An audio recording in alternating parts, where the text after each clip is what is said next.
আসসালামু আলাইকুম এভরিওয়ান, একটি ভিডিওতে আপনাদের সবাইকে স্বাগতম জানাচ্ছি।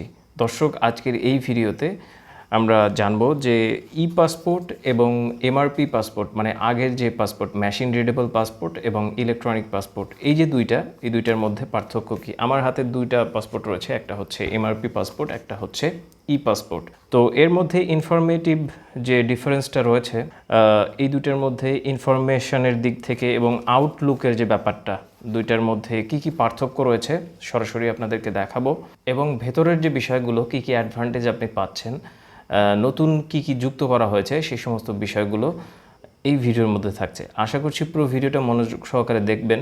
যদি চ্যানেলটি আপনার কাছে নতুন হয় তাহলে অবশ্যই লাল সাবস্ক্রাইব বাটনে ক্লিক করে সংযুক্ত থাকবেন। তো দর্শক, আমার হাতে এখানে দুটি পাসপোর্ট রয়েছে, একটা হচ্ছে এমআরপি পাসপোর্ট, একটা হচ্ছে ই পাসপোর্ট। আমার ডান হাতে যেটা রয়েছে এটা হচ্ছে মেশিন রিডেবল পাসপোর্ট, মানে আগের অ্যানালগ যেটা, সেটা এখন অ্যানালগই ধরা চলে। আর এইটা হচ্ছে আপনার ই পাসপোর্ট, অর্থাৎ ইলেকট্রনিক পাসপোর্ট। তো ডিফারেন্সটা আপনারা দেখতেই পাচ্ছেন। তো এইখানে এই যে পাসপোর্ট প্রথমে বাংলায় উপরে, একদম উপরে, তারপরে হচ্ছে পাসপোর্ট ইংরেজিতে লেখা রয়েছে। এখানেও কিন্তু লেখা ছিল, যেহেতু এটা পুরনো হয়ে গেছে, উঠে গেছে। আর এটার লেখার যে ব্যাপারটা, এটা কিন্তু এই যে ইলেকট্রনিক যে পাসপোর্টটা, ই পাসপোর্টটা, এটা কিন্তু এখন অনেক স্পষ্ট করে লেখা হয়েছে। এমআরপিতে কিন্তু এরকমটা ছিল না। এমআরপিতে একটু অস্পষ্টতা ছিল এবং রংটা অতটা গাঢ় ছিল না। এবং গণপ্রজাতন্ত্রী বাংলাদেশ সরকার, এইটা একই ছিল, একই ধরনের, কিন্তু অতটা গাঢ় ছিল না। প্রজাতন্ত্রী বাংলাদেশ সরকার, পিপলস রিপাবলিক অফ বাংলাদেশ, এটা এখানেও ছিল, এটা উঠে গেছে। আর এইখানে ডিফারেন্সটা হচ্ছে যে অনেক পারফেক্ট করে রংটা অনেক গাঢ় করে করা হয়েছে। আর হচ্ছে এইখানে একটি সিম্বল দিয়ে দেওয়া রয়েছে। তো আপনি বাইরে থেকে দেখেই বুঝতে পারবেন যে এটা ই পাসপোর্ট। এখানে আলাদা একটা সিম্বল যুক্ত করে দেওয়া হয়েছে, যেটা আপনার এমআরপিতে নেই। এমআরপিতে এটা পাবেন না আপনি। আর পেছনের দিকটাও একই রকম, পেছনের দিকটা এখানে একটা সিল রয়েছে। তো এইটা হচ্ছে ডান হাতে আমার যেটা, এটা হচ্ছে এমআরপি আর এটা হচ্ছে ই পাসপোর্ট। আপনারা ডিফারেন্সটা লক্ষ্য করতে পারছেন। এখানে যে বাংলাদেশের যে পতাকাটা, এটা নেই, এবং বেশ কিছু জিনিস এখানে পাল্টে দেওয়া হয়েছে। এখানে ই পাসপোর্টে কিন্তু ছবিযুক্ত একটা জিনিস দিয়ে দেওয়া রয়েছে, আর এখানে এরকম কোনো কিছু আপনি লক্ষ্য করবেন না। আর আরেকটি বিষয় হচ্ছে, এইটা কিন্তু আপনার প্লাস্টিকের প্রথম পৃষ্ঠাটা স্মার্ট কার্ডের মতো, মানে ভোটার আইডি কার্ড যেরকম হয়ে থাকে, স্মার্ট কার্ড যেরকম হয়ে থাকে সেরকম, কিন্তু এখানে ওরকমটা না। আর যে পৃষ্ঠা, যদিও এটা পুরাতন হয়ে গেছে, তারপরেও পৃষ্ঠাটা অনেক উন্নত ই পাসপোর্টের, যেটা আপনার এমআরপিতে সেরকমটা না। আর আরেকটি বিষয় হচ্ছে, লেখাগুলো একই রয়েছে, তফাৎটা আপনি দেখলেই বুঝতে পারবেন যে কোথায় কোথায় কোন তফাৎ রয়েছে। তো আমরা এখন ইনফরমেশন পেজে চলে যাব। তো দুটো পাসপোর্টের যে ইনফরমেশন পৃষ্ঠা, সেটাতে চলে আসলাম। এইখানে দেখতে পাচ্ছেন যে এখানে নাম লেখা রয়েছে, এখানে একটা সই রয়েছে, কিন্তু ই পাসপোর্টের ক্ষেত্রে সেটা কিন্তু নেই। আর লেখাগুলো অনেক স্পষ্ট ই পাসপোর্টে, কিন্তু এমআরপিতে সেরকমটা না, একটু অনুন্নত লেখাটা। আর এটা একদম স্পষ্ট। এখানে বারকোড রয়েছে, কিউআর কোড রয়েছে, তারপরে এইখানে নিচে যদি আসি, নাম্বার রয়েছে। এইটার মাধ্যমে কিন্তু পাসপোর্ট হোল্ডারের সমস্ত ইনফরমেশান কিন্তু তারা দেখতে পারবেন। তো এইটাতে ই পাসপোর্টও একই রয়েছে। যদি আরেকটু দেখি, এখানে ই পাসপোর্টের যে টাকার উপরে যেরকম একটা হলোগ্রামের মতো কীরকম একটা লেখা থাকে, সেরকম একটা দাগ এখানে রয়েছে। এর মাধ্যমেও আপনার ইনফরমেশান তারা ডিটেক্ট করতে, মানে ইনফরমেশান তারা নিতে পারবে।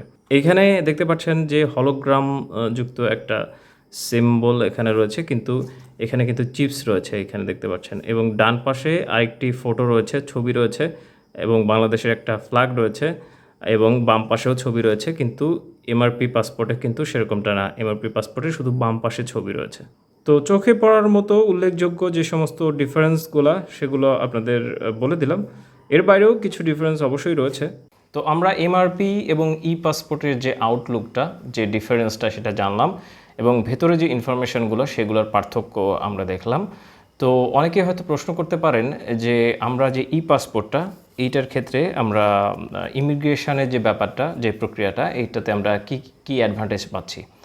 তো এমআরপি পাসপোর্টের ক্ষেত্রে ইমিগ্রেশন প্রক্রিয়ার সময় লাগতে পারে হয়তো 10 মিনিট। এখান থেকে ডেটা এন্ট্রি করবে তারা, যারা কর্মকর্তারা রয়েছেন, তারা দেখবেন জিনিসটা, আপনার যে তথ্যটা, সেটা ভেরিফাই করা হবে। তারপর হচ্ছে সিল যে প্রক্রিয়াটা এটা দেয়া হবে, দেওয়ার পরে আপনি সেটা অতিক্রম করে আপনি যেতে পারছেন। তো ই পাসপোর্টের ক্ষেত্রে কিন্তু সেরকমটা না। ই পাসপোর্টের ই গেট থাকবে। ই গেট যে শাহজালাল যে বিমানবন্দরটা রয়েছে সেখানে কিন্তু চালু হয়েছে এবং অন্য জায়গায় আস্তে আস্তে চালু হবে। অন্যান্য বিমানবন্দরে এবং স্থলবন্দরে এখনও চালু হয়নি। তো খুব শীঘ্রই এগুলো প্রক্রিয়াধীন রয়েছে, খুব দ্রুত চালু হয়ে যাবে। তো আপনি যদি ই পাসপোর্টধারী হয়ে থাকেন তো শাহজালাল বিমানবন্দর থেকে আপনি ই গেট দিয়ে যে ইমিগ্রেশন যে প্রক্রিয়াটা সেটা ই পাসপোর্টের মধ্যে খুব দ্রুত আপনি এটা করে আপনি যেতে পারছেন। তো আরও বেশ কিছু বিষয় রয়েছে যেটা ভিডিওর মধ্যে বলেছি। তো এগুলোই হচ্ছে বেসিক পার্থক্য। যেহেতু এইটা হচ্ছে যে পাসপোর্টের তিনটা বলবো ধাপ বলেন, যুগ বলেন। আগে হাতে লেখা পাসপোর্ট ছিল, তারপরে হচ্ছে এমআরপি আসলো, এখন হচ্ছে মেশিন রিডেবল পাসপোর্ট আসলো, এখন হচ্ছে আপনার ইলেকট্রনিক পাসপোর্ট বা ই পাস। তো যেহেতু এটা আপডেট করা হচ্ছে সেহেতু যারা দুষ্কৃতিকারী বলেন অথবা অসাধু লোক বলেন অথবা ডিজিটালাইজেশনের ব্যাপারটা বাংলাদেশ সরকার অবশ্যই মাথায় রেখেই এগুলো করা মানে তারা করেছেন। তো এগুলো হওয়ার ফলে আমাদের জন্য কল্যাণই রয়েছে। তো সব দিক বিবেচনা করে এটা খুবই ভালো একটা বিষয়। তো আশা করছি আপনারা বুঝতে পেরেছেন। যদি ভিডিওটি ভালো লাগে অবশ্যই লাল যে সাবস্ক্রাইব লেখা বাটনটা রয়েছে ওটাতে ক্লিক করে সংযুক্ত থাকবেন আর নতুন ভিডিও দেখার জন্য। ভিডিওটা বন্ধুদের মাঝে শেয়ার করতে পারেন। এই ভিডিওটার মাধ্যমে হয়তো কোনো বন্ধু, কোনো প্রিয়জন উপকৃত হবে। আল্লাহ আপনাদের সবাইকে ভালো রাখুন, সুস্থ রাখুন। আসসালামু আলাইকুম।